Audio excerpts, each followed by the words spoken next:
નમસ્કાર મિત્રો, અત્યારે હાલમાં મોટા સમાચાર સામે આવ્યા છે।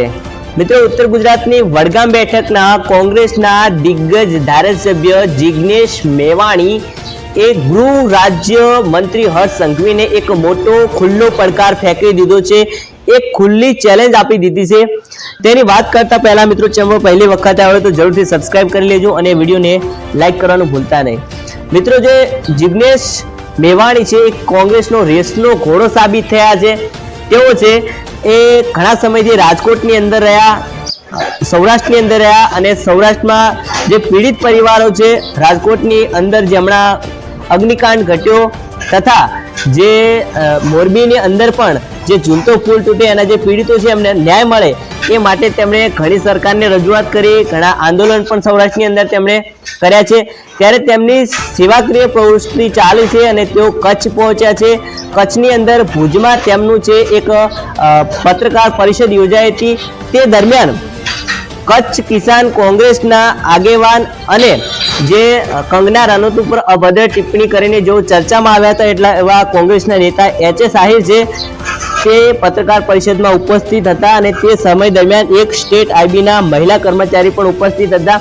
તેઓ તે સમય દરમિયાન ખુરશીમાં બેસવાનો પ્રયત્ન કરી રહ્યા હતા ત્યારે કોંગ્રેસ નેતા એચ.એસ. આહિર તેમની પાછળથી ખુરશી ખેંચી લીધી હતી, જેને કારણે છે મહિલા છે નીચે પટકાય છે, તેમને ઈજાઓ પહોંચે છે અને મહિલાની આંખોમાં આંસુ આવી જાય છે। ત્યારે આ મહિલા છે એઓ પોલીસ સ્ટેશન પહોંચે છે અને જે કોંગ્રેસના નેતા છે એચ.એસ. આહિર તેમની વિરુદ્ધ ફરિયાદ દાખલ કરાવે છે અને એ પણ એટ્રોસિટી એક્ટ મુજબ, કારણ કે જે મહિલા છે એ દલિત પરિવારમાંથી આવતા હતા, જેને લઈને જે જિગ્નેશ મેવાણી છે એવો દિલગીરી વ્યક્ત કરે છે, પણ સાથે સાથે તેઓ કહે છે કે મારી જે મહિલા પ્રત્યે દિલગીરી હતી એ દિલગીરી હવે રહી નથી, કારણ કે જેમણે પોતે દલિત હોવાનો ગલત ફાયદો ઉઠાવ્યો છે અને તેમણે જે ફરિયાદ કરી છે એ કમલમ અથવા તો ગાંધીનગરના ઈશારે કરી છે।